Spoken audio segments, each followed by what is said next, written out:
지난 시간에는 사도행전 16장 그리고 17장 말씀을 살펴봤습니다. 제2차 선교 여행이 시작됐죠. 16장에서 본격적으로 시작됐고 바울이 아시아 지역으로 가려고 할 때 성령께서 아시아 지역으로 못 가게 막아서 바울이 어디로 갔습니까? 마게도냐 지역으로 갔죠. 그 마게도냐 지역의 첫 성, 아주 큰 성인 빌립보로 갔을 때 바울이 여러 가지 사건들을 물론 접했겠지만 누가는 크게 세 가지 사건을 기록했습니다. 루디아를 만난 사건, 그리고 여종을 만난 사건, 그리고 옥에 갇혔을 때 간수가 회심하는 그 사건을 만나게 됨으로써 전혀 다른 그 세 인물이 어떻게 복음으로 하나의 빌립보 교회 안에 들어올 수 있게 됐는가, 그걸 살펴봤었죠. 그 이후에 이제 바울이 데살로니가와 베레아를 거쳐서 그 유명한 아테네로 갔죠. 아테네에서 바울이 우상으로 가득한 우상의 숲과 같은 도시의 모습을 보고 격분했었고, 그리고 그것으로 끝나는 게 아니라 적극적으로 복음을 전하면서 특별히 아레오바고라는 곳에서 많은 그 철학적인 사람들 앞에서 복음을 전하는 모습까지 우리가 살펴보게 됐습니다. 오늘은 18장 그리고 19장에 걸쳐서 우리가 바울이 고린도와 에베소 지역에서 어떻게 선교했는가를 보려고 하는데요. 오늘은 제가 특별히 또 컬러 지도를 넣었습니다. 지난 시간까지는 흑백에 그리고 영어로 된 좀 그런 걸 넣어서 제가 굉장히 죄송스러웠거든요. 근데 제가 서치를 많이 해가지고 구글에서 한글로 된 그리고 좀 질이 비교적 괜찮은 그런 지도를 넣었습니다. 그래서 보시면은 제2차 선교 여행 그리고 제3차 선교 여행 지도가 두 개 있는데요. 그래서 오늘은 이 두 가지 지도를 사실 다 봐야 됩니다. 물론 제3차 선교 여행은 21장 17절까지로 돼 있는데 오늘 이제 18장 그리고 19장을 우리가 볼 거기 때문에 이 3차 선교 여행까지 우리가 해당이 되는 내용이기 때문에 이 지도를 보시면은 좀 이해가 더 잘 되실 거고요. 그래도 아마 이 시간까지 충실하게 따라오신 분들이라면은 대충 이제는 어느 위치에 어느 도시가 있는지 대충은 아실 거라고 생각해요. 주요한 도시들은 아마 다 아실 거라고 생각해요. 주요한 도시들은 이제 갈라디아 지역에 있는 더베와 루스드라, 그리고 소아시아 지역에 있는 에베소, 그리고 마게도냐 지역에 있는 빌립보, 그리고 아가야 지역에 있는 고린도, 이 정도가 자주 등장하는 도시들이죠.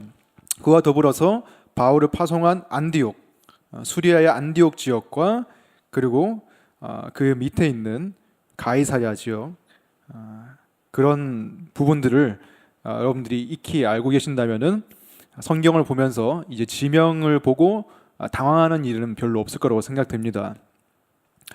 자, 오늘은 고린도 도시부터 우리가 출발을 해볼 텐데요. 18장 1절을 보시면 그 후에 바울이 아덴을 떠나 고린도에 이르러라고 되어 있죠. 고린도는 아가야 지역에, 아가야라는 로마의 속주의 수도였습니다. 그래서 고린도라는 지역으로 바울이 가게 됐는데, 고린도는 굉장히 위치상 중요한 지점 가운데 있었어요. 고린도가 위치한 지도를 보시면 이게 작아서 잘 안 보일 수도 있는데 두 큰 지역을 연결하는 그러한 지역에 위치를 해 있습니다. 그러니까 그리스 북부와 그리고 그리스 지역의 남쪽에 있는 펠레폰네소스 반도를 연결하는 그런 지역이거든요. 뭐 이런 걸 아는 건 그렇게 중요하지 않지만 굉장히 가느다란 지형에 위치해 있습니다. 다리처럼 생긴 가느다란 지형에 위치해 있어서 북부와 남부를 연결하는 굉장히 중요한 육로 역할을 했고요. 그리고 뿐만이 아니라 동서로 항구가 있었기 때문에 해로와 육로 모두 모이는 곳이 바로 고린도였습니다. 따라서 자연스럽게 상업적으로 발전할 수밖에 없었겠죠. 경제적으로 굉장히 풍요롭고 그리고 많은 세계 각지로부터 물품이 수입되는 그러한 곳이 바로 고린도였습니다. 근데 한편으로는 굉장히 영적으로 어두운 도시가 바로 고린도였죠. 그 유명한 바다의 신 포세이돈을 섬기는 곳이 바로 고린도였고, 그리고 아프로디테 신전이 고린도에 있었습니다. 이 신전에, 아프로디테 신전에 많은 여자 노예들이 있었다고요. 1,000명 가까이 되는 여자 노예들이 있었고, 밤이 되면은 이 여자 노예들이 창녀로 변해서 길거리를 돌아다니면서 굉장히 고린도 안에서 난잡한 성문화, 그 음행이 많이 벌어졌다고 그래요. 그래서 이러한 고린도의 음행, 난잡성 이런 게 너무나 악명이 높아서 음란한 행위를 뜻하는 단어가 코린티아조마이라고 했습니다. 고린도라는 도시 이름 자체가 음란하다는 그런 단어와 직접적으로 연결이 돼버리는 것이죠. 그리고 바울이 서신서를 보낸 고린도에 보낸 서신서 고린도전서를 보면은 음행에 대한 경고가 가장 많이 나와 있습니다. 다른 서신서들에도 물론 음행에 대한 경고가 나와 있지만 고린도전서에 가장 많이 나와 있어요. 압도적으로 많이 나와 있습니다. 그 정도로 고린도 안에 있는 그런 난잡한 성문화, 음란함 그런 것들이 악명 높았다는 것이죠. 그래서 바울이 이 고린도 안에서도 좀 많은 어려움을 겪은 것이 우리가 나중에 살펴볼 수가 있는데요. 먼저 고린도 선교의 단계들, 바울이 어떤 단계들을 거쳐서 고린도를 선교했는가 보도록 하겠습니다. 1절에서 4절까지 첫 번째 단계인데요. 한번 읽어볼게요. 2절부터 보시면은 아굴라라 하는 본도에서 난 유대인 한 사람을 만나니, 고린도에서 글라우디오가 모든 유대인을 명하여 로마에서 떠나라 한 고로 그가 그 안에 브리스길라와 함께 이달리아로부터 새로운지라. 바울이 그들에게 가매 생업이 같음으로 함께 살며 일을 하니 그 생업은 천막을 만드는 것이더라.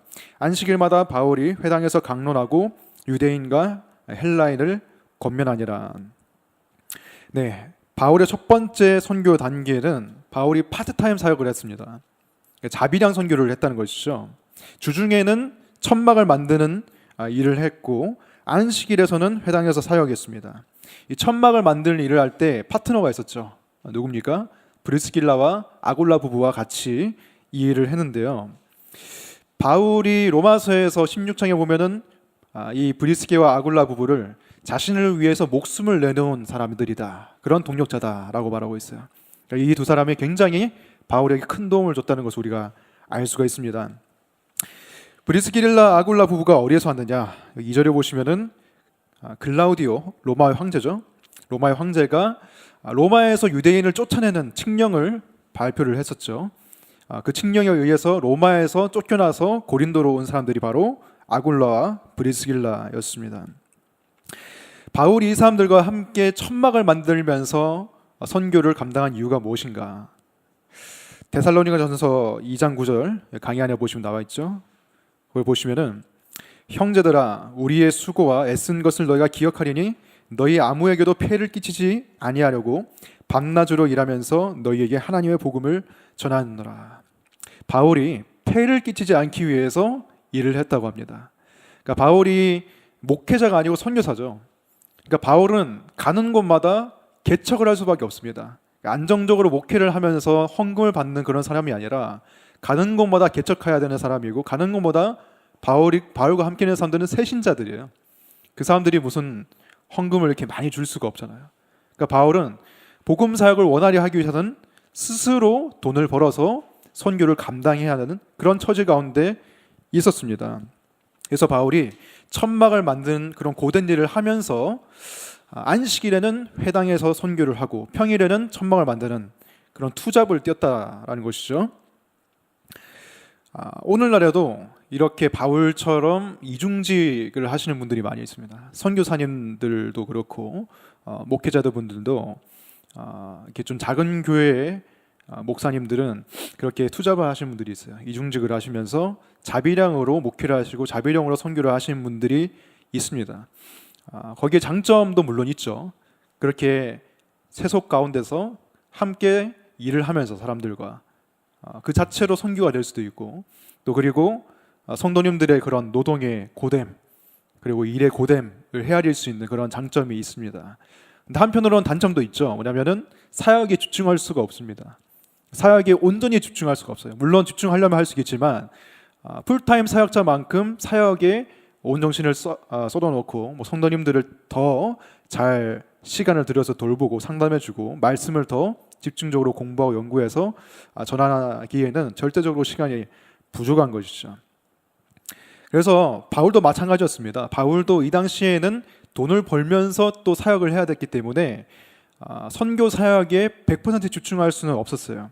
그래서 사역이 더디게 진행됐다는 것을 우리가 추측할 수 있고, 그리고 1절에서 4절까지의 내용에서는 바울이 어떤 선교를 해서 열매를 거뒀다, 사람들이 회심했다, 이런 내용은 없습니다. 기록이 없어요. 그래서 바울의 사역이 파트타임 사역이기 때문에, 그리고 투잡을 뛰었기 때문에 어떤 선교에 있어서 진전이 크게 없었다라고 우리가 볼 수가 있겠죠. 두 번째 단계는 이제 바울이 풀타임 사역을 하게 됩니다. 5절과 6절을 보시면은 실라와 디모데가 마게도냐로부터 내려오매 바울이 하나님의 말씀에 붙잡혀 유대인들에게 예수는 그리스도라 밝히 증언하니 그들이 대적하여 비방하거늘 바울이 옷을 털면서 이르되 너희 피가 너희 머리로 돌아갈 것이요 나는 깨끗하니라 이후에는 이방인들에게로 가리라 하고, 실라와 디모데가 마게도냐로부터 내려왔습니다.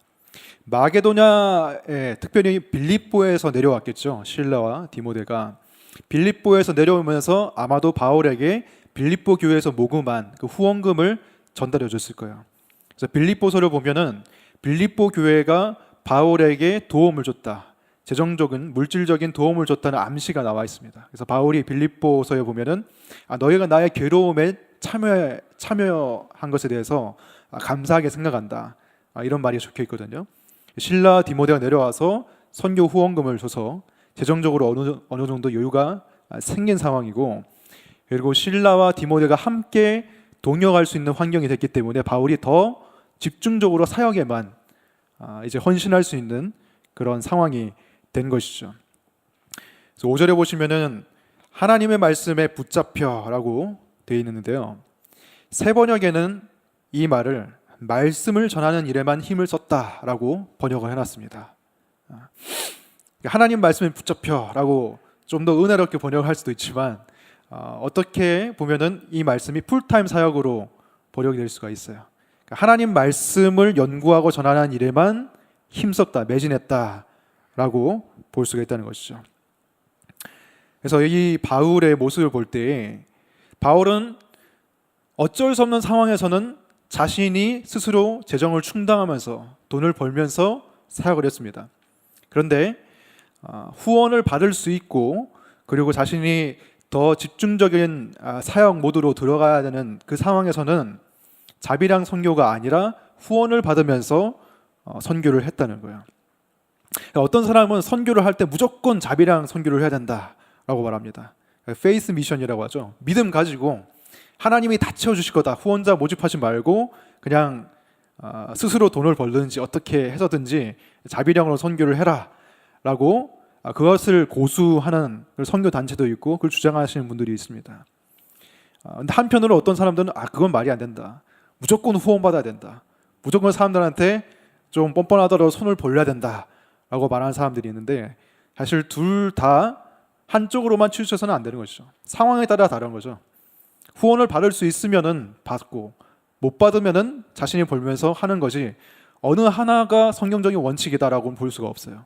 그래서 바울은 어떤 때에는 좀 힘들더라도 자신이 돈을 벌면서 했고, 어떤 때에는 후원을 받으면서 했다는 거예요. 페이스북 보니까 어떤 선교단체 선교사님이 자신이 후원금을 받으면서 생활을 하는 거에 대해서 거기에 어려움도 있고 은혜도 있다, 그런 걸 포스팅을 해놨어요, 글을. 근데 어떤 사람이 그 밑에 좀 유명하신 분이 안 하면 되지 뭐 이렇게 댓글을 다셨더라고요. 그래서 논쟁이 막 많이 벌어졌어요, 페이스북 안에서. 그러니까 아마도 그 댓글을 다신 분은 아무래도 자비량 선교를 해야 된다, 그런 원칙을 가지고 계셨겠죠. 근데 그거를 일방적으로 주장할 수는 없는 거예요. 자비량 선교를 해야 될 때는 하는 것이고, 상황에 따라서 후원을 받을 수 있으면 후원을 받는, 사실 후원을 받는 것도 믿음입니다. 내가 내 힘으로 다 해야지, 그것도 어쩌면 교만일 수가 있어요. 그래서 자비량 선교만 페이스 미션이다, 그건 또 아닐 수도 있는 것 같아요. 받는 것도 페이스거든요. 어떻게 보면 하나님 주시는 거니까. 그래서 받을 수 있는 믿음도 우리에게는 필요하다. 바울도 받을 수 있을 때는 받았다는 것을 우리가 볼 수가 있죠. 자, 이렇게 바울이 이제 풀타임 사역을 시작을 했고 그렇게 말씀에 붙잡혀서 그리고 말씀에 집중해서 사역을 했을 때 6절에 보시면 유대인들이 대적하여 비방했습니다. 그렇게 했을 때 바울이 유대인들을 떠나서 이제 이방인들로 가겠다라고 말했죠. 자, 세 번째 단계 7절부터 10절까지인데 세 번째 단계는 회당을 떠나서 가정집에서 사역하는 단계입니다. 7절부터 10절까지 말씀 보시면은 거기서 옮겨 유대인의 회당에서 옮겼다는 뜻이죠. 거기서 옮겨 하나님을 경외하는 디도 유스도라 하는 사람의 집에 들어가니 그 집은 회당 옆이라. 회당에서 떠나서 회당 옆에 있는 가정집으로 옮긴 거예요. 그렇게 멀리 간 건 아니에요. 또 회당장 그리스도가 온 집안과 더불어 주를 믿으며 수많은 고린도 사람도 듣고 믿어 세례를 받더라. 일단 여기까지 보겠습니다. 바울이 회당을 떠나서 하나님을 경외하는 이방인 디도 유스도라 하는 사람의 집에 가서 사역을 했어요. 거기서 이제 어떻게 보면 교회가 형성될 수도 있고 사람들이 좀 자유롭게 드나들면서 복음을 듣고 성경도 공부할 수 있는 그런 모임이 형성이 됐을 거예요. 그래서 바울은 꼭 내가 어떤 환경에서만 사역을 해야겠다 이런 생각을 가지고 있지 않았습니다. 굉장히 유연한 사람이었습니다. 바울의 유연함이 계속 드러나요. 이 고린도의 사역 가운데서 후원 받을 때도 있고 안 받을 때도 있고 회당에서 선교를 하다가 안 되면은 가정집에서 선교하고 이런 유연함을 보였다는 것이죠. 가정집은 또 사람들이 좀 더 회당보다는 이방인들이 부담 없이 찾아올 수 있는 공간이었기 때문에 더 선교적인 공간이라고 할 수 있겠죠. 그렇게 선교를 했을 때 8절에 보니까 회당장 그리스도가 회심하게 됐고 그 온 집안도 주를 믿었고 그리고 수많은 고린도 사람도 듣고 믿어 세례를 받았다. 굉장히 사역의 열매가 풍성하게 맺혔다는 것을 우리가 볼 수가 있습니다. 그래서 바울은 사역에 있어서 환경을 탓하지가 않았어요. 이것이 안 되면 저것도 시도해보고 계속 길을 찾아 나섰던 사람이 바로 바울입니다. 근데 어떤 사람들은 사실 환경만 탓하는 사람들이죠. 이런 환경 때문에 이런 사람 때문에 이런 조건과 상황 때문에 내가 복음을 전할 수 없다라고 생각을 하고 아무런 시도를 안 하는 그런 경우들이 있습니다. 근데 흔히들 많이 알고 있는 말 중에서 뜻이 있으면 길이 보인다. 뜻이 있으면 길이 열린다. 뭐 이런 말도 있죠. 그러니까 바울이 품고 있던 뜻이 워낙 확고했기 때문에 복음을 전하겠다. 하나님 나라를 위해 살겠다. 이런 뜻이 확고했기 때문에 어떤 환경에서도 사실 길을 찾을 수가 있었던 거예요. 근데 그런 뜻이 없으면은 사실 뜻이 없는 것에 맞게 변명이나 핑계거리만 사실 보이게 되는 거죠. 이런 상황 때문에 나는 복음을 전할 수가 없어. 이런 이유 때문에 나는 복음을 전할 수 없어. 그런 마음만 계속 들게 되는 것입니다. 그래서 바울을 보면 우리가 배울 점이 정말 많습니다. 이런 유연함, 환경을 가리지 않고 계속해서 문을 두드린, 이게 안 되면 저 문을 두드려보고, 이 문이 안 되면 저 문을 두드려보고 하면서 계속 복음을 전했을 때에 사역에 큰 열매를 맺었다는 것을 우리가 볼 수가 있죠. 네, 9절과 10절을 보시면은 이 부분은 우리가 나중에 또 살펴보도록 하겠습니다. 따로 일단 11절로 넘어가겠습니다. 11절 보시면은 1년 6개월 머물며 그들 가운데서 하나님의 말씀을 가르치니라. 이 단계는 장기간에 걸쳐서 머물면서 제자를 양육하는 단계였습니다. 그러니까 바울이 1년 반을 머물면서 자그마치 1년 반, 1년 6개월을 머물면서 하나님의 말씀을 고린도에서 가르친 거예요. 1년 반이라는 기간은 바울의 사역에서 굉장히 긴 기간입니다. 바울은 사실 교회를 개척하고 떠나고 금방 떠나고 이런 것을 많이 했었는데 사역에서 근데 고린도에서 이례적으로 1년 반을 머물면서 선교를 하고 말씀을 가르쳤어요. 우리가 이것을 볼 때에 굉장히 뭐라 해야 될까요? 바울이 진득하게 사역을 했다는 것을 우리가 볼 수가 있습니다. 금방금방 그냥 이리저리 옮기고 사역을 했다기보다 좀 오래 걸리더라도 진득하게 그 가운데서 자리를 잡고 사람들을 맞이하면서 복음을 전했다는 것을 우리가 알 수가 있죠. 이 부분을 우리가 나중에 또 에베소 선교에서도 비슷한 부분을 보게 될 것입니다.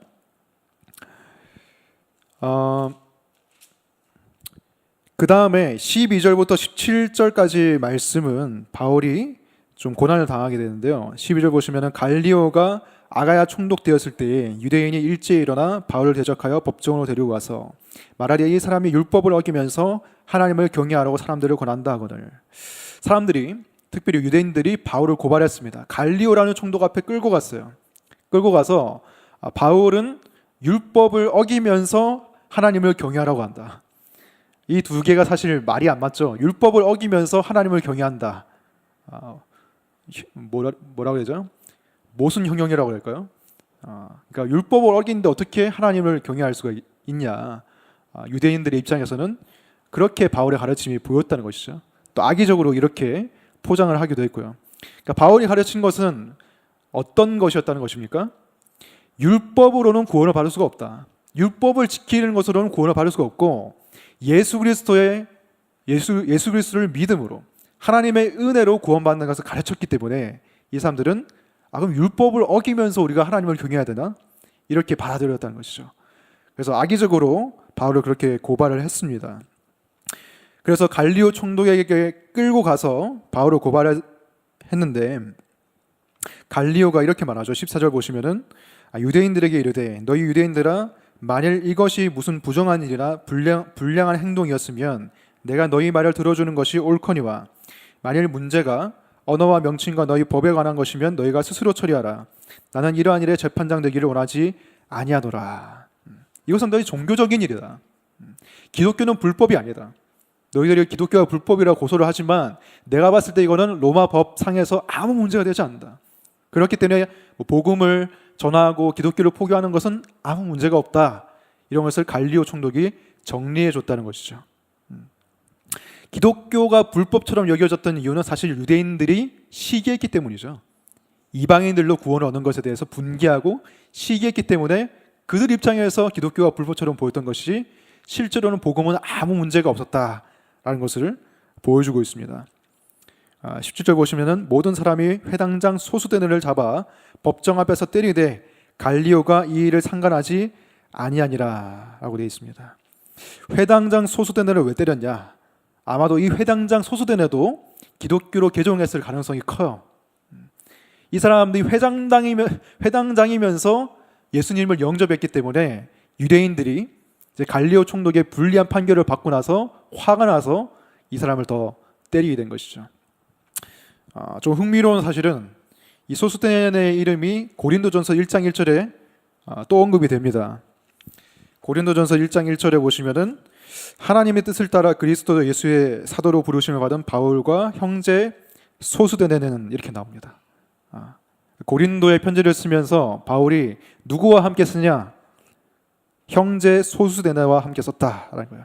여기서 얻어맞은 회당장 소수대너가 아마 동인이라고 추정이 됩니다. 이렇게 얻어맞은 수치스러운 사건을 경험을 했지만 고린도전서 1장 1절에서는 바울과 함께 고린도전서의 공동 발신인으로 기록되는 영광스러운 그러한 대접도 받게 됐다라는 것이죠. 네, 이렇게 바울이 갈리오 총독에게 기독교에 대한 유리한 판결을 받은 것을 우리가 살펴봤고요. 우리가 아까 살펴보지 못한 8절과 18절부터 10절까지의 말씀, 그 부분을 우리가 보도록 하겠습니다. 바울이 그 디도라는 사람의 가정에서 사역을 해서 풍성한 사역의 열매를 거두었죠. 굉장한 사역의 성공을 거두었지만 그런데 이상하게도 9절에 보시면은 밤에 주께서 환상 가운데 바울에게 말씀하시되 두려워하지 말며 침묵하지 말고 말하라 라고 하나님께서 갑자기 나타나셔서 말씀하십니다. 두려워하지 말라라고 하나님께서 왜 말씀하셨겠어요? 바울이 두려워했기 때문이었겠죠. 바울이 두려워하고 낙담하고 우울해했기 때문에 하나님이 나타나셔서 바울에게 두려워하지 말라고 말씀하신 거예요. 근데 이상합니다. 바울이 사역적인 큰 성공을 거두었어요. 많은 사람들이 죽기로 돌아왔고 믿게 됐습니다. 회당장도 예수님을 영접했어요. 놀라운 사건이잖아요. 근데 이 큰 사역적인 성공에도 불구하고 바울이 두려움에 빠졌다는 겁니다. 낙담하고 우울하게 됐다는 것이죠. 근데 어떻게 보면 이러한 일이 사실 이상한 것은 아니에요. 왜냐하면 이러한 일이 종종 자주 벌어집니다. 큰 성공, 뭐 사역에 있어서든지 아니면 그냥 세상적인 일에 있어서든지 큰 성공을 한 뒤에 두려움과 낙담에 빠지는 경우가 있어요. 왜냐하면 다음번에도 내가 이렇게 성공할 수 있을까? 다음번에도 내가 이렇게 잘할 수 있을까? 이런 압박감이 밀려오고, 그리고 성공을 했는데 또 더 남아 있는 거예요. 해야 할 일들이. 하나의 산을 넘었는데, 성공적으로 넘었는데 그 다음에는 더 큰 산이 있는 거예요. 그런 것을 보게 될 때 사람들은 두려움에 빠지게 됩니다. 삼성전자도 굉장히 잘 나가잖아요. 우리나라에서 굉장히 제일 잘 나가는 세계적인 기업인데 항상 압박감에 시달리잖아요. 거기 근무하는 사람들은. 왜냐하면 사장이 맨날 이렇게 말한대요. 지금 우리가 팔고 있는 제품 중에서 10년 뒤에 팔 수 있는 제품이 있겠냐? 없다는 것이죠. 그러니까 계속적으로 개발을 하고 긴장 상태에 계속 있어야만 1위의 자리를 굳건히 지킬 수 있다라는 거예요. 저도 대학 때 공부를 굉장히 열심히 해가지고 쓸데없이 1등을 해본 적이 있는데 기뻤습니다. 장학금도 받을 수 있고 기뻤는데 두려운 거예요. 왜? 다음에도 내가 또 1등 할 수 있을까? 이런 압박감이 곧바로 찾아왔기 때문에 결코 기쁜 것이 오래 가지 않았습니다. 오히려 굉장히 초조하더라고요. 불안하고. 엘리야도 구약에 보면은 엘리야도 굉장히 큰 성공적인 사역을 했었죠. 바울과 아세라 선지자 850명을 모아놓고 막 불이 떨어지고, 그리고 그들을 나머지 다 사륙해서 죽이는 큰 승리를 거두었는데, 그 큰 승리 이후에 바울이 아니고 엘리야가 우울증에 빠지게 됩니다. 차라리 나를 죽여달라고 하나님께 이렇게 말하거든요. 내가 죽고 싶다. 우울증에 빠진 것이죠. 왜냐하면 큰 성공 뒤에 다음번에 내가 또 이렇게 할 수 있을까? 아니면은 여전히 한 가지 산을 넘었는데 또 큰 산이 더 있는 것을 보게 될 때, 큰 산을 넘었는데 엘리야가 이세벨이 자기를 죽인다는 것을 알고 낙담에 빠졌거든요. 이 성공이 계속될 수 없구나 라는 것을 깨닫고 낙담에 빠진 거예요. 그렇게 했을 때 하나님께서 격려를 해주셨습니다. 어떤 격려를 해주셨나요? 10절에 보시면은 내가 너와 함께 있음에 어떤 사람도 너를 대적하여 해롭게 할 자가 없을 것이니, 하나님의 약속을 상기시켜 주셨죠. 환상으로 보여주시면서 내가 너와 함께 있다. 그렇기 때문에 두려워할 필요가 없다라는 거예요. 너가 하는 일이 아니다. 내가 하는 일이다. 하나님께서 말씀해 주시는 거예요. 그리고 대적하여 해롭게 할 자가 없을 것이다. 바울이 봤을 때는 바울의 시각에서 큰 산을 넘었는데 여전히 대적들이 많은 거예요. 복음을 대적하고 자신을 방해하는 세력들이 너무 많은 거예요. 그것을 봤을 때 이 난관을 어떻게 헤쳐나갈 수 있을까 생각했지만, 하나님께서는 너를 대적하여 해롭게 할 자가 없을 것이다 라고 말씀하시면서 더 나아가서 이는 이 성중에 내 백성이 많음이라 라고 말씀하십니다. 이 성중에는 대적만 있는 것이 아니다. 이 성에는 내 백성이 남아있다라는 것을 하나님께서 가르쳐주신 거예요. 사람이 우울에 빠지고 낙담에 빠질 때는 안 좋은 것만 보이기 마련이죠. 그럴 때 하나님께서는 바울의 눈을 열어주셔서 아니다, 대적만 있는 게 아니라 내가 사랑하는 그리고 거듭나야 될 나의 백성들이 남아있다라고 말씀하시면서 바울을 격려하셨다는 것입니다. 심지어는 그 대적들이라고 생각되는 사람들 중에서도 앞으로 하나님의 백성이 될 사람들이 있었겠죠. 시각이 바뀌는 거예요. 대적으로만 보였는데 나중에는 그 가운데서도 거듭날 사람들이 있다는 것을 하나님께서 보게 하신 것이죠. 그래서 우리가 이렇게 생각할 수 있습니다. 하나님과 함께 할 때 우리가 시각이 바뀌는 거예요. 근데 바울은 사실 환상을 통해서 이런 하나님의 격려를 받았습니다. 그래서 우리가 나도 환상을 보면은 이렇게 격려를 받을 수 있을 텐데 라고 생각할 수도 있겠지만요, 하나님께서 이렇게 환상을 통해서 격려하신 내용은 사실 굉장히 성경 안에 기록된 그런 구절들과 비슷합니다. 내가 너와 함께 있겠다. 두려워하지 말라. 내가 너를 지켜주겠다. 이런 내용들은 성경의 구약이나 신약이나 적혀있는 하나님의 약속의 내용과 일치합니다. 꼭 환상을 안 봐도 우리가 하나님 말씀을 통해서 묵상하면서 또는 기도하면서 충분히 우리가 지금에도 얻을 수 있는 하나님의 격려라는 것이죠. 눈앞에 어떤 큰 산이 있다고 할지라도 우리가 하나님과 충분한 시간을 보낸다면, 특히 하나님과 홀로 있는 그런 충분한 시간을 보낼 때 충분히 바울처럼 격려를 받을 수가 있고, 우리 눈앞에 있는 큰 산 가운데서도 우리가 두려워하거나 낙담하지 않고 그걸 넘어갈 수가 있는 것이죠. 그래서 바울이 이렇게 큰 격려와 하나님의 약속을 받고 나서 11절에 1년 6개월을 머물면서 그들 가운데 하나님 말씀을 가르칠 수가 있던 거예요. 다시 하나님의 약속을 확인하면서 영적으로 살아난 바울이 1년 6개월간 고린도에 머물면서 사역을 했다는 것입니다. 그뿐만이 아니라 하나님께서 약속만 한 것이 아니라 명령도 하셨죠. 무언가 하라고 하셨습니다. 침묵하지 말고 말하라. 가만히 있어서 변하는 거 없거든요. 뭔가를 해라. 침묵하지 말고 말하라. 그렇게 말했을 때 바울의 순종을 할 수가 있었습니다. 네, 우리가 다음으로 넘어가겠습니다. 다음으로 18절 보시면은 바울은 더 여러 날 머물다가 형제들과 작별하고 배 타고 수리아로 떠나갈새 브리스길라와 아굴라도 함께 하더라. 바울이 일찍이 서원이 있었으므로 겐그라에서 머리를 깎았더라.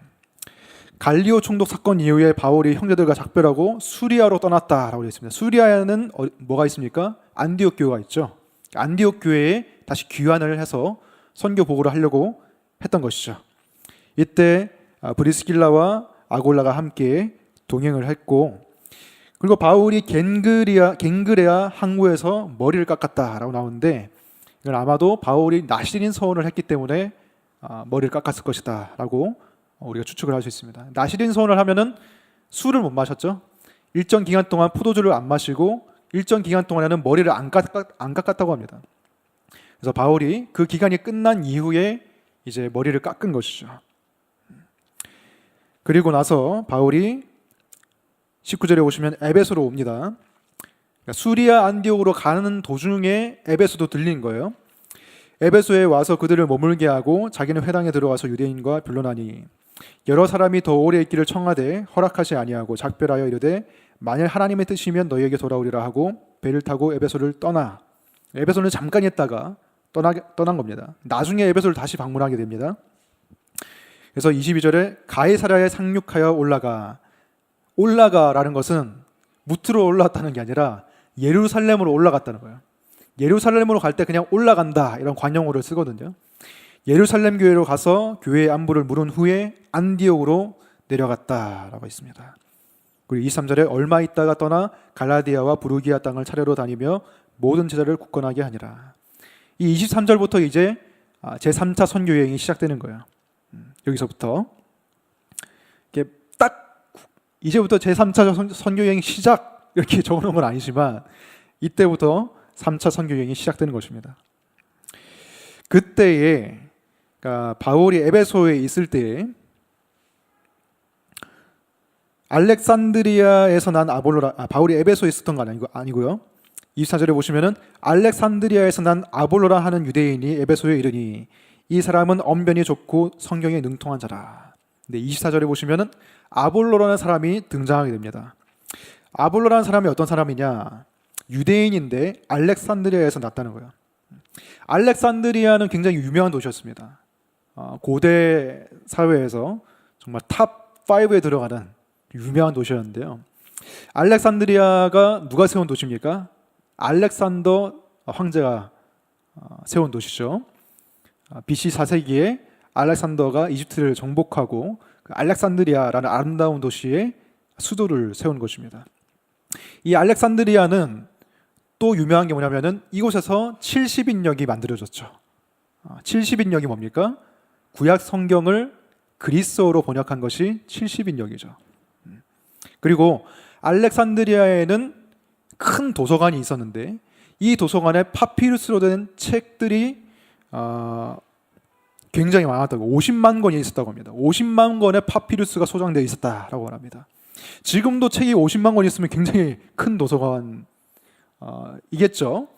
근데 이 당시에 책은 훨씬 더 귀했고 훨씬 더 값비쌌는데 그 책이 50만 권이 있다는 것은 알렉산드리아의 그런 학문적인 기준, 학문적인 평판이 어느 정도였나라는 것을 우리가 볼 수가 있고, 알렉산드리아가 굉장히 학문적으로도 번성했고 상업적으로도 번성한 그런 도시였다는 것을 우리가 알 수가 있어요.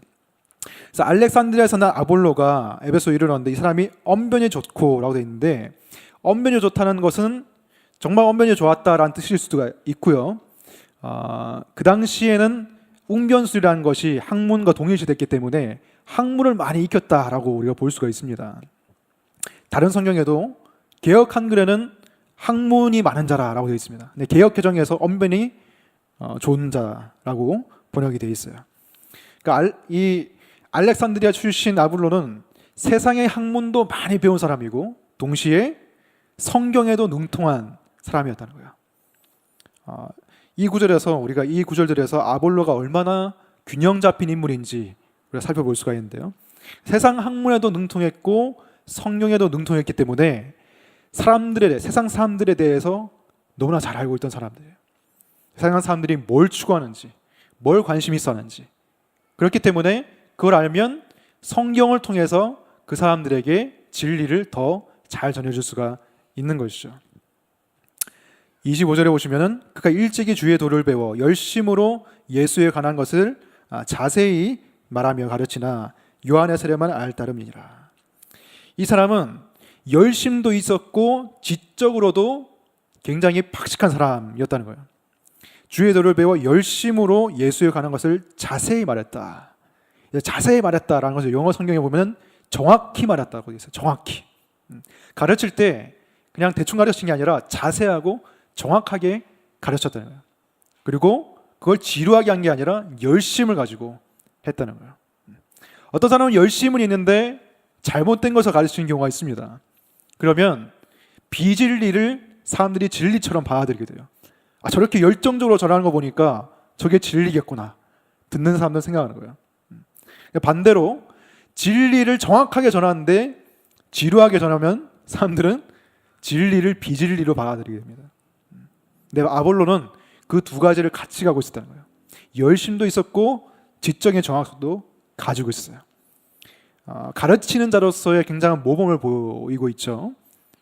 교사라면 이런 사람이 돼야 된다라는 것을 보이고 있습니다. 그래서 저 같은 말씀을 전하는 사람이나 목사님들이나 그런 사람들이 본받아야 될 좋은 모범이죠.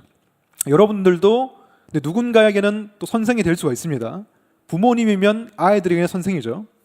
그렇죠? 그리고 교회에서 새신자를 양육할 수가 있고, 그리고 주일학교에서도 가르칠 수 있기 때문에 우리가 이런 아볼로의 모범을 누구든지 다 배워야 되겠죠.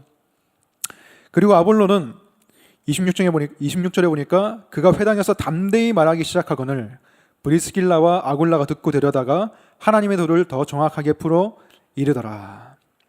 아볼로가 정확하게 가르치긴 했는데 부분적으로 정확하게 가르쳤어요. 그러니까 하나님의 말씀을 아직 전체적으로 다 꿰뚫을 수 있는 그런 실력은 안 갖추고 있었던 거예요. 왜? 요한의 세례만 알고 있었다라는 거예요. 부분적인 예수님에 대한 지식만 알고 있었고 그것에 대해서 정확하게 가르치긴 했지만 아직 부족한 게 있었다는 거예요. 그래서 브리스길라와 아굴라 부부가 회당에서 아볼로의 설교를 들었는데 뭔가 부족한 게 있다라는 것을 느꼈습니다. 그래서 브리스길라와 아굴라 부부가 사적으로 따로 아볼로를 만나서 더 정확하게 성경을 풀어서 가르쳤어요. 더 정확하게. 브리스길라와 아굴라 모두 참 지혜롭죠. 왜냐하면 아굴라가 뭔가 부족한 게 보였을 때 회당에서 막 잘못했어. 저 아볼로 지금 뭐라 해야 될까? 뭔가 불완전한 사람이야. 저 사람은 사역자로서 불완전한 사람이다. 이렇게 공개적으로 그 사람을 바로잡으려고 한다거나 책망하거나 이런 게 아니었어요. 따로 그 사람을 불러서 부족한 부분을 알려주고 또 더 배우게 했습니다. 그리고 아볼로도 대단한 사람이에요. 왜냐하면 아볼로가 사실 객관적으로 봤을 때는 브리스길라와 아굴라보다 더 뛰어난 사람이었거든요. 가르치는 은사로 봤을 때는 아볼로로 따라갈 사람이 없었어요. 지식적인 수준도 마찬가지였고. 그런데 아볼로가 자신에게 지적하는 그런 브리스길라와 아굴라의 어떻게 보면 뭐 지적 아니면 가르침 그런 것을 겸손하게 배웠다는 거예요. 브리스길라 아굴라는 그냥 뭐 평범한 부부잖아요. 물론 바울의 동역자이긴 했지만 그런 사람들에게 겸손하게 배웠다.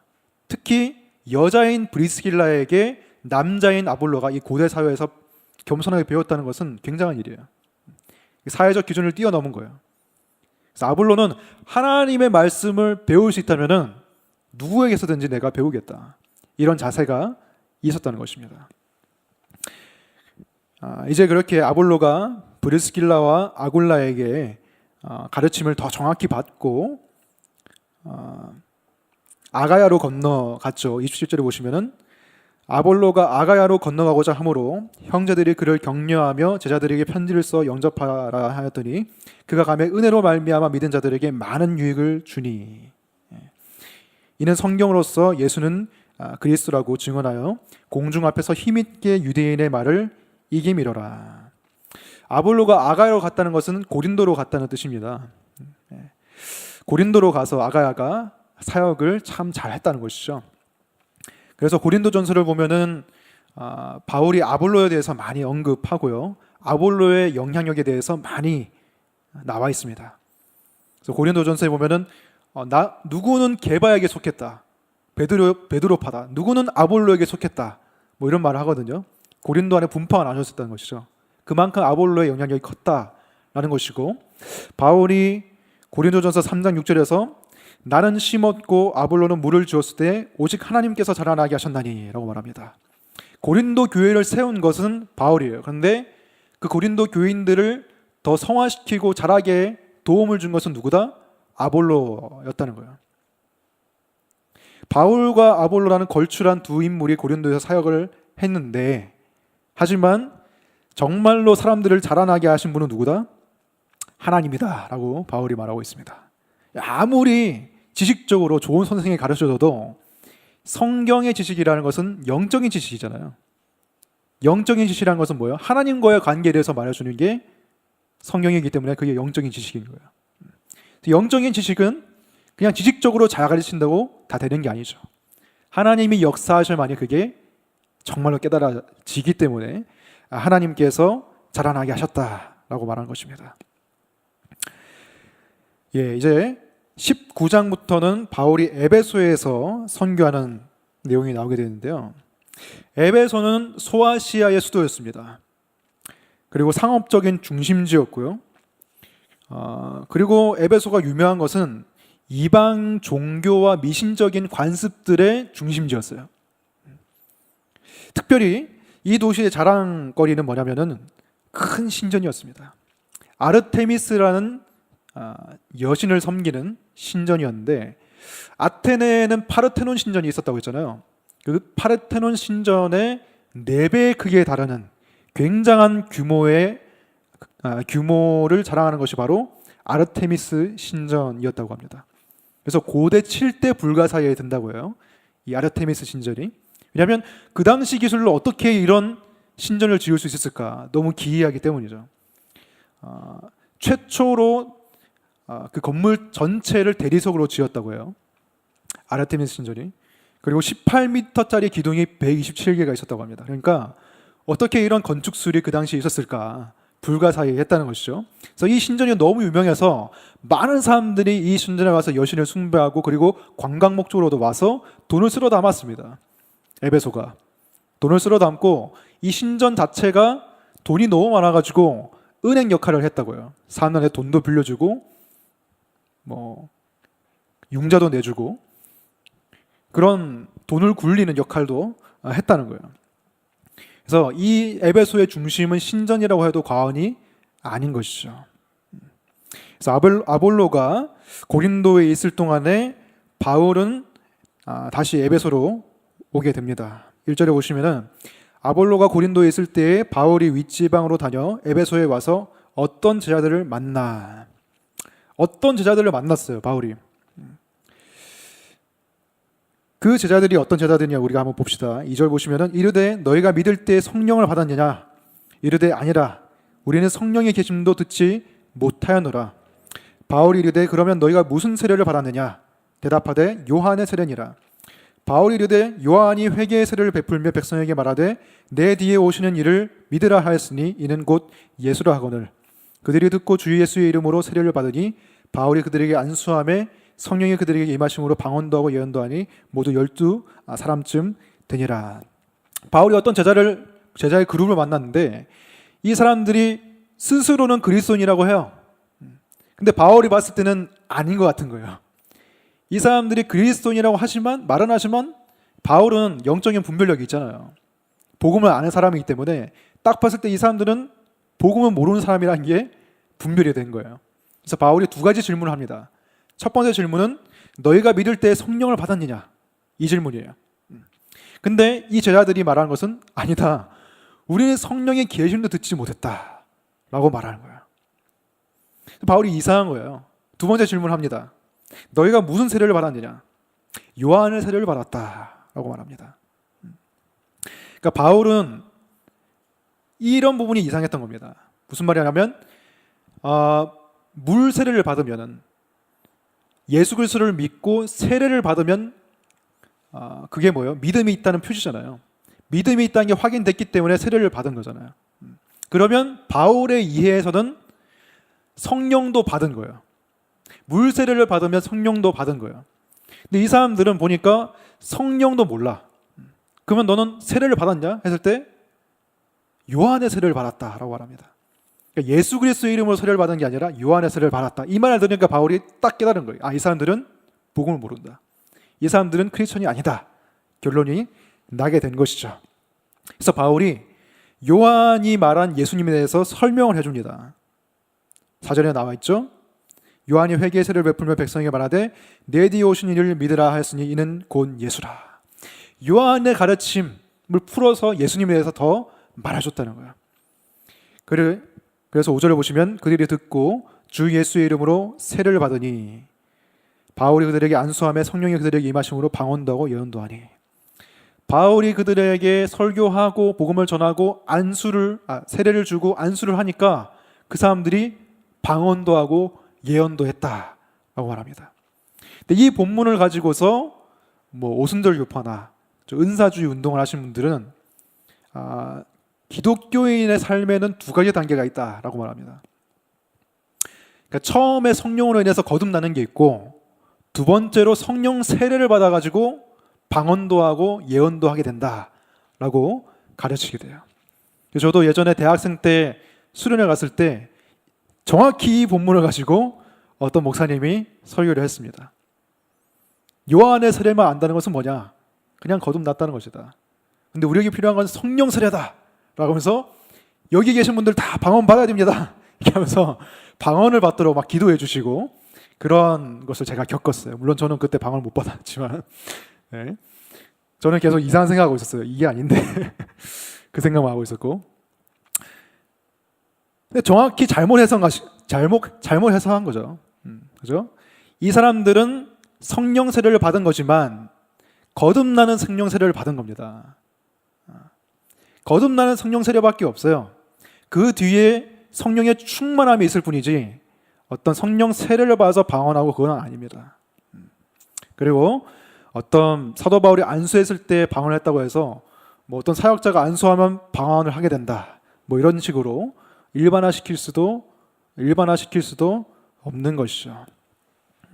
중요한 것은 바울이 아직 그리스도인이 되지 않은 사람들에게 복음을 전했고 그리고 성령 세례를 받게 도와줬다라는 것입니다. 그리고 중요한 점은 이들이 요한의 세례만 받았다라고 했는데 4절에 보시면은 이 요한의 세례를 바울이 뭐라고 말하냐면 회개의 세례라고 말합니다. 요한이 회개의 세례를 베풀며 라고 말했어요. 근데 이 사람들은 그러니까 회개에 대해서만 알고 있었던 거예요. 그것도 반쪽짜리 회개에 대해서만 알고 있었던 거예요. 요한이 설교한 것은 회개였어요. 회개하라. 하나님 나라가 가까웠으니까 회개하라. 이 말만 요한이 했거든요. 회개하라. 어디로부터 회개해라? 바리새인들이 가르치는 도덕주의적이고 율법주의적이고 그런 종교적인 가르침에서 돌아서라. 이것을 세례 요한이 가르쳤습니다. 그래서 이 가르침을 받은 사람들이 회개를 한 거예요. 근데 회개를 하고 요한의 회개의 세례를 받고 끝나서는 안 되는 거거든요. 더 나아가서 누구를 알아야 됩니까? 예수 그리스도를 바로 알아야 되고, 예수 그리스도께서 우리의 의로움이 되시고 우리 죄를 용서하시고 그가 부활하시고 성령을 주신다는 것을 알아야 된다는 것이죠. 근데 이들은 반쪽만 알았다는 거예요. 과거에 잘못된 것을부터 돌이켰습니다. 근데 누구를 바라봐야 될지 모르는 거예요. 믿는 사람들도 이러한 동일한 오류를 범할 수가 있어요. 회개를 합니다. 회개를 해서 죄를 뉘우쳐요. 거기서 끝인 거예요. 잘못했습니다. 용서해 주세요. 후회하고. 근데 그게 회개의 전부가 아니거든요. 뭐를 바라봐야 됩니까? 다시금 나를 바라주시는 하나님, 그리고 동시에 나의 의로움이 되시는 예수 그리스도를 바라봐야 된다는 거예요. 내가 회개하는 것 자체가 의로움이 아니죠. 내가 회개했기 때문에 하나님께 받아들여지는 게 아니죠. 오히려 우리는 이미 의로운 신분을 얻었기 때문에 회개를 하는 겁니다. 근데 그거를 알고 있다가도 어떤 사람은 까먹어요. 까먹고서 잘못한 것만 강조하면서 계속 기도하고 그걸로 끝납니다. 그걸로 끝나는 게 아니라 나의 의로움이 되신 예수 그리스도, 나의 변화된 신분, 그것을 다시 기억하면서 내가 이 변화된 신분을 받았기 때문에, 의인이 됐기 때문에 죄 지으면 안 되지 라고 생각해야겠죠. 내 회개, 나의 뉘우침, 이게 의로움이 아니라는 것입니다. 죄를 회개하는 것은 비워내는 거예요. 그죠? 죄를 비워내는 겁니다. 근데 비워내기만 하는 게 아니라 예수 그리스도의 의로움으로 채움 받아야 되는 것이죠. 경험적으로. 그죠? 그거를 우리가 알아야 되는 거죠. 불교는 비워내는 데 더 집중을 합니다. 더 방점이 맞춰져 있어요. 그래서 불교의 최고 상태는 무아죠, 무아. 내가 없는 거. 근데 기독교는 뭐예요? 비워내고 예수 그리스도의 의로 채우는 것이죠. 그래서 예수님께서 수고하고 무거운 짐진 자들 다 내게로 오라. 내가 너희를 쉬게 하리라. 무거운 짐을 내려놓은 거예요. 죄짐을 벗어버려라. 근데 동시에 예수님께서는 나의 멍에를 메라 라고 말합니다. 나에게 와서 나의 멍에를 메라. 뭐예요? 예수 그리스도의 의로움과 예수 그리스도로부터 얻는 새로운 신분, 그것을 얻으라고 말씀을 하십니다. 새로운 자아를 얻으라는 것이죠. 옛 자아를 버리고 새로운 자아를 얻으라. 옛 자아만 버리면 안 되는 거예요. 새 자아도 얻어야 진짜 그리스도인으로 살 수가 있다라는 것입니다. 그래서 바울이 이들에게 세례를 주고 성령 세례를 이들이 우리가 아는 의미에서 성령 세례를 받은 이후에 8절에 보시면은 바울이 회당에 들어가 석 달 동안 담대히 하나님 나라에 관하여 강론하며 권면하되 어떤 사람들은 마음이 굳어 순종하지 않고 무리 앞에서 이도를 비방하거늘 바울이 그들을 떠나 제자들을 따로 세우고 두란노 서원에서 날마다 강론하니라 라고 되어 있습니다. 바울이 회당에 들어가서 먼저 강론을 했죠. 이 회당은 이미 바울이 갔던 회당입니다. 18장에서 잠시 에베소에 들렸을 때 회당에서 사역을 했었죠. 그 동일한 회당에 간 겁니다.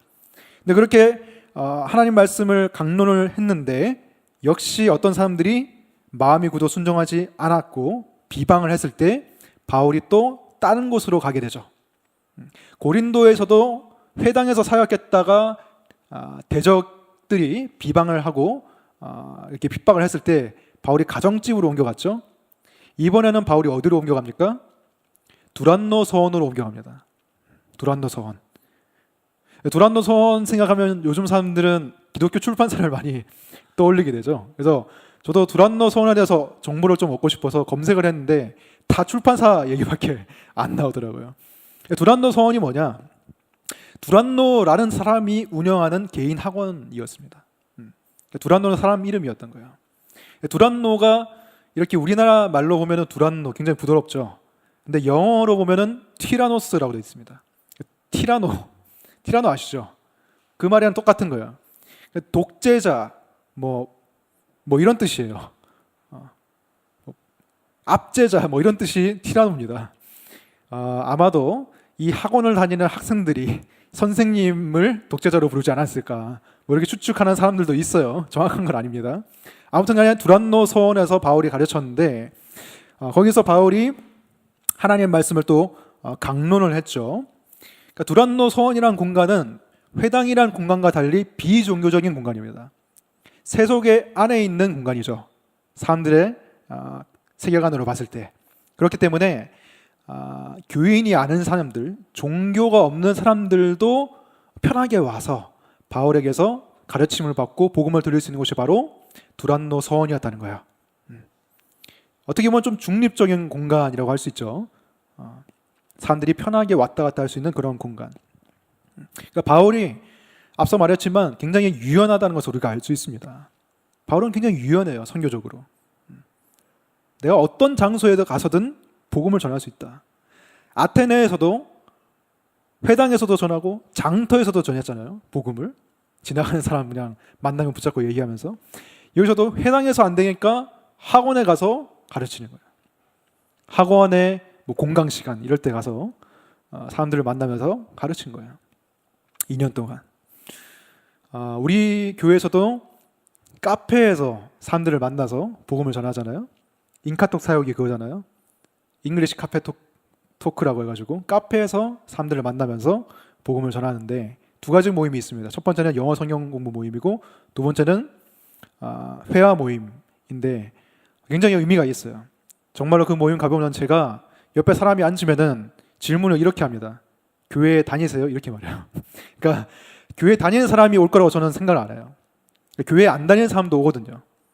실제로 물어보면은 난 교회는 안 다녔는데 이 모임에 왔다 라는 사람들이 꽤 있습니다. 그래서 제가 혹시 교회 다니십니까? 라고 물어보는 거예요. 그 사람들이 거기서 카페라는 어떻게 보면 세속에 속한 공간 가운데서 복음을 듣고 교회로 연결될 수가 있는 것이죠. 우리 교회로 연결이 안 된다 할지라도 거기에서 그 사람들은 복음을 듣고 가는 거예요. 그리고 지난 토요일에도 인카톡 회화 모임을 할 때 한 사람이 왔습니다. 그 사람이 기독교에 대해서 관심이 있는 사람이었어요. 교회는 안 다니는데. 그래서 회화를 영어로 회화를 하면서 뭐 천국 지옥 얘기도 하고 예수님에 대한 얘기도 나눴습니다. 그러니까 어디 가서 요즘에 안 믿는 사람들이랑 그런 얘기를 하겠어요. 근데 카페에서 우리가 뭐 영어와 카페라는 우리나라의 그 큰 문화를 사용해서, 인기 있는 문화를 사용해서 우리가 복음을 전하고 있는 것이죠. 선교에 있어서는 이런 유연함이 필요합니다. 그리고 바울이 2년 동안 사역했다라고 나옵니다. 앞서서 고린도에서도 1년 6개월간 디도 유스도의 가정에서 사역을 했고 여기서는 2년 동안 사역을 하잖아요. 굉장히 진득하게 사역을 했다라는 것이죠. 요즘 우리가 많이 볼 수 있는 것은 굉장히 피상적인 만남과 짧은 단기적인 그런 사역들, 그런 것들을 많이 보게 됩니다. 사람들을 만나도 깊이 알지 않고 그리고 길게 만나지 않는, 그게 교회뿐만이 아니라 전반적인 문화예요. 그 문화가 교회 안으로까지 들어오게 되는 것이죠. 왜냐하면 사람들이 즉각적인 걸 원하잖아요. 우리나라 사람들 특별히 즉각적인 걸 많이 원하죠. 커피 누르고 커피 나오고 있는데 먼저 이렇게 손 집어넣어가지고 이렇게 기다려용도 그렇고, 뭐 카카오톡도 빨리빨리 답장 줘야지, 안 주면은 막 난리 나잖아요. 즉각적인 반응을 원하는데 바울은 즉각적인 반응이 안 와도 그냥 2년 동안 있으면서 늘 거기에 있으면서 말씀을 전하는 거야. 사람들이 진정성을 느낄 수가 있죠. 저 사람은 항상 거기 있는 사람이다. 거기 가면 말씀을 들을 수 있다. 그리고 자주 찾아가면서 바울과 뭐 인격적인 교류도 쌓고 하면서 회심하는 사람들도 아마 늘어갔을 것입니다. 그래서 10절에 보시면은 2해 동안 이같이 하니 아시아에 사는 자는 유대인이나 헬라인이나 다 주의 말씀을 듣더라. 정말로 다 들었다는 건 아니고 그만큼 많은 사람들이 들었다는 것이죠. 자, 11절부터는 바울의 손으로 굉장히 기적이 일어나게 됩니다. 말씀을 보시면 하나님이 바울의 손으로 놀라운 능력을 행하게 하시니 심지어 사람들이 바울의 몸에서 손수건이나 앞치마를 가져다가 병든 사람에게 얹으면 그 병이 떠나고 악기도 나가더라. 바울이 기적을 행했습니다. 병도 낫고요. 바울의 몸에 손수건이나 앞치마만 갖다 대도 앞치마를 가져다가 병든 사람에게 얹으면은 그 병이 떠나갔다는 것이죠. 그리고 귀신도 쫓아냈다는 것입니다. 이 놀라운 기적을 보고서 사람들이 마술하는 어떤 유대인들이 시험 삼아 악기 들린 자들에게 주 예수의 이름을 불러 말하되 내가 바울이 전파하는 예수를 의지하여 너희에게 명하노라 하더라. 유대의 한 제사장 스게와의 7 아들도 이 일을 행하더니 악귀가 대답하여 이르되 내가 예수도 알고 바울도 알거니와 너희는 누구냐 하며 악귀 들린 사람이 그들에게 뛰어올라 눌러 이기니 그들이 상하여 벗은 몸으로 그 집에서 도망하는지라. 에베소에 사는 유대인과 헬라인들이 다 이 일을 알고 두려워하며 주 예수의 이름을 높이고. 그러니까 바울이 기적을 행한 것은 사도로서의 신빙성을 입증해 주는 거예요. 그러니까 바울이 사도다. 그러니까 바울이 전하는 복음은 진짜다라는 걸 기적을 통해서 알려주는 거예요. 그 기적을 행했을 때에 유대인들이 따라했다는 것이죠. 특별히 어떤 제사장의 7 아들 스게와라는 사람의 7 아들이 바울의 이름을 그렇게 도용하면서 내가 바울이 믿는 예수 그리스도의 이름으로 명하노니 귀신아 물러가라 라고 했더니 어떤 일이 일어났습니까? 악귀가 15절에 내가 예수도 알고 바울도 알거니와 너희는 누구냐? 예수도 알고 바울도 아는데 너희는 모른다 라고 하면서 오히려 그 악귀 들린 사람이 그들에게 뛰어올라서 눌러서 그들을 제압했고 가까스로 벗은 몸으로 다치고 벗은 몸으로 도망했다. 이런 웃긴 얘기가 나옵니다. 그러니까 이 사람들은 그냥 예수의 이름이 주문이라고 생각한 거예요. 예수의 이름만 말하면 귀신이 쫓아내지더라. 그래서 예수의 이름을 말했는데 오히려 귀신이 난 너희를 모른다 라고 하면서 그들을 제압했다는 것이죠. 그래서 이들이 실제로 예수님을 믿지도 않고 예수님께 순종하지도 않는 그런 사람들이면서 그냥 예수님의 이름을 이용하려고 했다는 것이죠. 그것을 통해서 명성을 얻기 위해서. 사무엘상에도 이스라엘이 블레셋과 전쟁을 하려 할 때에 하나님의 언약궤를 가져다가 우리가 전쟁을 하면 이길 수 있겠다라는 생각을 하고 하나님의 언약궤를 함부로 가져와 가지고 블레셋에 쳐들어갔다가 오히려 대패를 당하게 됩니다. 왜? 그들은 그냥 하나님의 언약궤를 자신들이 이용하는 도구로 생각한 거예요. 언약궤만 가져오면 이긴다. 그런 어떤 미신적인 생각을 가지고 전쟁에 임했을 때 오히려 패하게 되죠. 하나님이 패하게 하신 것이죠. 왜? 하나님은 이용당하는 분이 아니기 때문에. 굉장히 웃긴 이야기죠. 근데 이 웃긴 부분들이 우리 안에도 다 있다는 게 놀라운 것입니다. 왜? 이 사람들과 마찬가지로 우리도 만일 우리가 예수님을 정말로 사랑하지 않고 하나님을 정말 사랑하지 않고 정말로 의지하지 않고 따라가지 않고 순종하지 않으면서 하나님을 이용하려는 마음만 우리에게 있다면 하나님께 뭔가 받아내려고만 한다면 하나님을 도구적인 존재로 우리가 사용하려고 한다면 우리나 이 사람들이나 다를 바가 없다는 거예요. 이 스게와의 7 아들이나 우리나 다를 바가 없다는 것이죠. 우리는 하나님을 믿고 하나님이 우리의 아버지 되신다는 것을 신뢰하고 의지하면서 하나님을 따라가야지, 우리가 하나님을 따라가야지 하나님이 우리의 꿈에 따라오시도록 하는 것은 그거는 이 사람들이랑 우리나 똑같은 사람이 되는 것이다 라는 거예요. 우리가 하나님을 따라가고 순종하고 우리가 하나님께 쓰임받아야지 우리가 하나님을 쓰려고 해서는 안 된다라는 것입니다. 자, 이후에 이러한 일로 인해서 더 좋은 효과가 일어났죠. 17절에 에베소에 사는 유대인과 헬라인들이 다 이 일을 알고 두려워하여 주 예수의 이름을 높이고 주 예수의 이름이 이렇게 놀라운 이름이다. 놀라운 능력을 가지고 있다라는 것을 사람들이 알게 됐습니다. 그리고 19절에 굉장한 일이 일어나죠. 또 마술을 행하던 많은 사람이 그 책을 모아 가지고 와서 모든 사람 앞에서 불사르니 그 책값을 계산한 즉 은 5만이나 되더라. 마술사들이 회개했습니다. 회개하고서 그 회개의 표시로서 어떻게 했습니까? 철저한 회개로서 자신들의 마술책을 모아가지고 다 불살라 버렸어요. 근데 그 불사른 책값이 얼마냐? 은 5만 드라크마. 은 5만 드라크마. 1 드라크마가 이 당시 사람들이 하루 일하면 받을 수 있는 임금이라고 합니다. 그게 얼마인지는 정확히 모르지만 요즘에 하루 일하면 얼마 받나요? 10만 원 받습니까?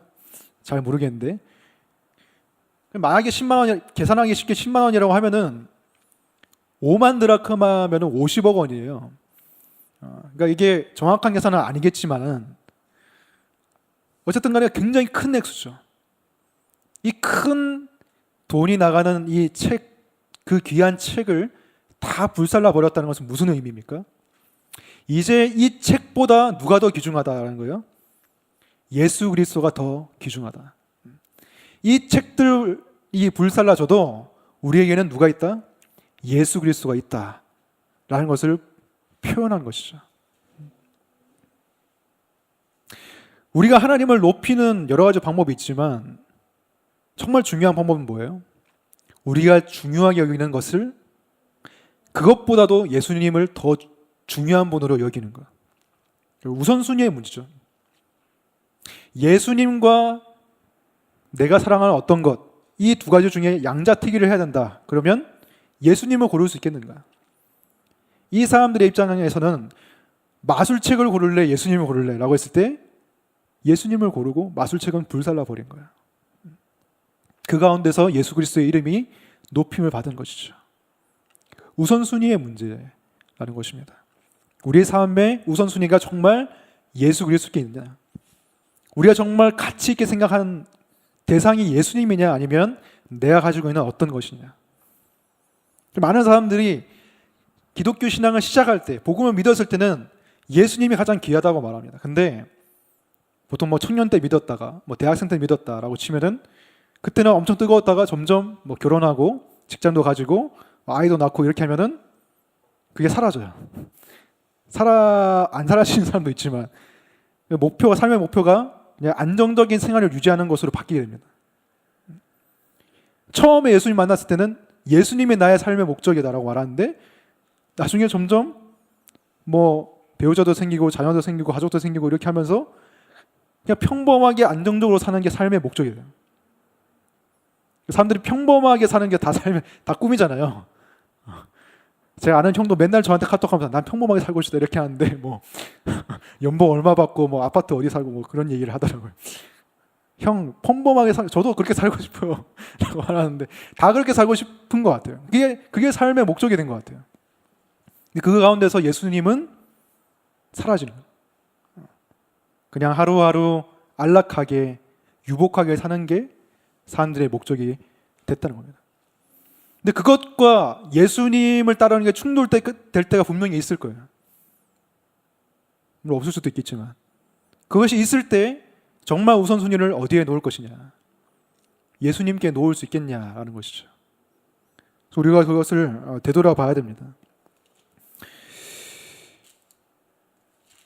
바울이 이러한 사건을 겪은 이후에 21절을 보시면은 지나가는 말씀이죠. 이 일이 있은 후에 바울이 마게도냐와 아가야를 거쳐 예루살렘에 가기로 작정하여 이르되, 이제 예루살렘으로 또 가기로 작정하는 겁니다. 근데 어디를 거쳐서 간다? 마게도냐와 아가야를 거쳐서. 왜? 마게도냐와 아가야에서 모금을 해서 예루살렘에 갖다 주기 위해서. 고린도후서 배울 때 우리 설교 들을 때 들었던 내용이죠.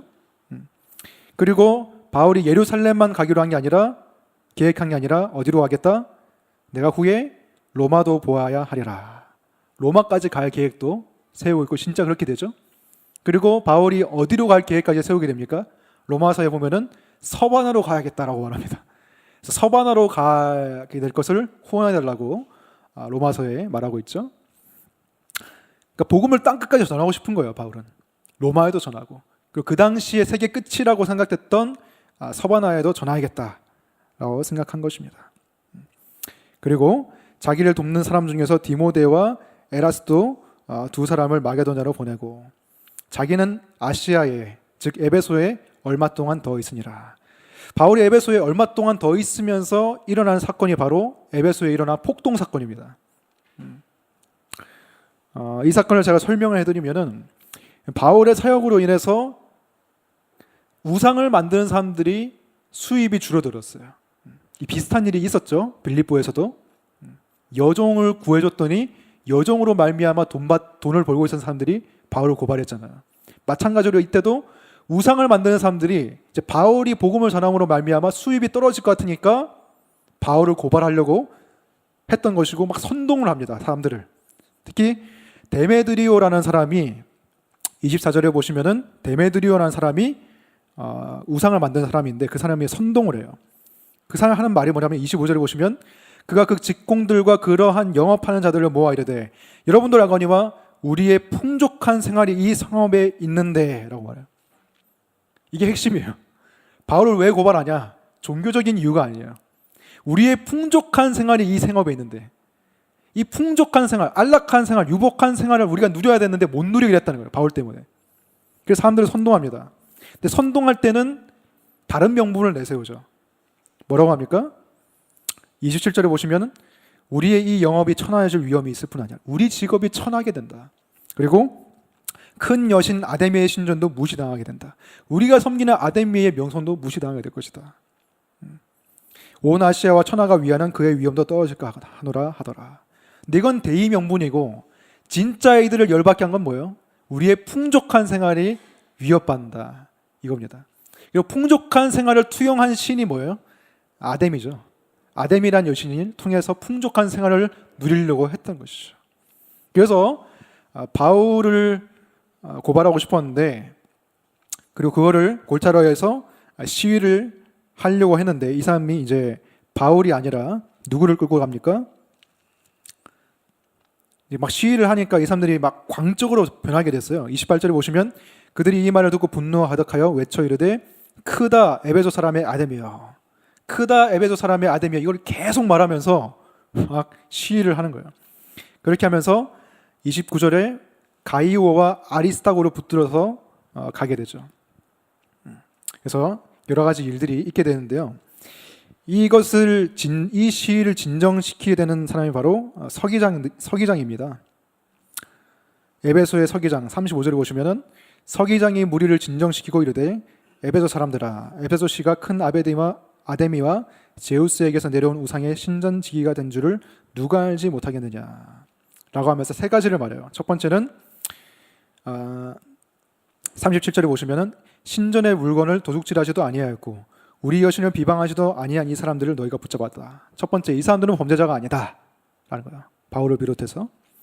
38절에 만일 데메드리오와 그와 함께 있는 직공들이 누구에게 고발할 것이 있으면 재판의 날도 있고 총독들도 있으니 피차 고소할 것이요 너희들이 불만이 있으면 법적으로 해결해라 라고 말합니다.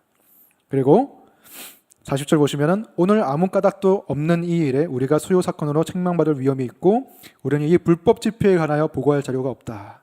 너희들이 하고 있는 이 시위는 불법 집회로 인식될 위험이 있다 라고 말하는 거예요. 오히려 너희들이 불법이다 라고 말한 거예요. 뭐는 불법이 아니다? 복음은 불법이 아니다 라는 것을 명확하게 말하고 있습니다. 이런 것도 반복되고 있죠. 16장에서는 갈리오 총독이 이것을 확실해 줬습니다. 고린도에서 복음은 불법이 아니다. 17장 제가 잘못 말했네요. 18장에서는 그렇게 했었고 19장에서는 이 서기장이, 에베소의 서기장이 분명히 말해주는 거예요. 복음을 절하는 것은 불법이 아니다. 복음을 불법으로 만드는 건 뭐예요? 그 사람들의 어긋난 시각이죠. 복음이 우리의 풍족한 생활을 망친다. 복음이 유대인으로서의 지위를 떨어뜨린다. 이런 것 때문에 복음을 고발한 것이지 복음 자체는 불법이 아니다라는 것을 사도행전이 분명하게 말하고 있습니다. 그래서 나중에 로마가 기독교를 박해하게 되는 것도 결국 기독교가 불법이라서 그런 건 아니죠. 분명히 로마 제국에서 이 사도행전에 기록된 바에 의하면 복음은 불법이 아닙니다. 다만 사람들의 욕심이 복음을 불쾌하게 여긴 것뿐이다라는 것입니다. 지금도 마찬가지예요. 지금 사회에서도 복음 자체는 불법이 아닙니다. 사람들이 복음을 불쾌하게 여길 뿐이에요. 오히려 복음이 진리이기 때문에 사람들을 불쾌하게 만드는 거죠. 왜? 사람들이 소중하게 여기는 것들을 포기하라고 말하니까. 그 대신에 더 영광스럽고 귀중한 예수 그리스도를 받아들이라고 말하는데 사람들은 그걸 불쾌하게 여기는 거예요. 손해라고 생각하는 것이죠. 근데 우리는 그렇게 생각해서는 안 되겠죠. 그리고 그렇게 생각 안 하시겠죠? 우리의 우선순위는 당연히 예수 그리스도께 있고, 우리가 찬송가로 고백하는 것처럼, 그죠? 주 예수 밖에는 더 귀한 것이 없다. 그죠? 주 예수 그리스도가 가장 귀하신 분이다. 라는 게 우리의 신앙 고백입니다. 네, 오늘 강의는 여기까지 마치도록 하겠습니다.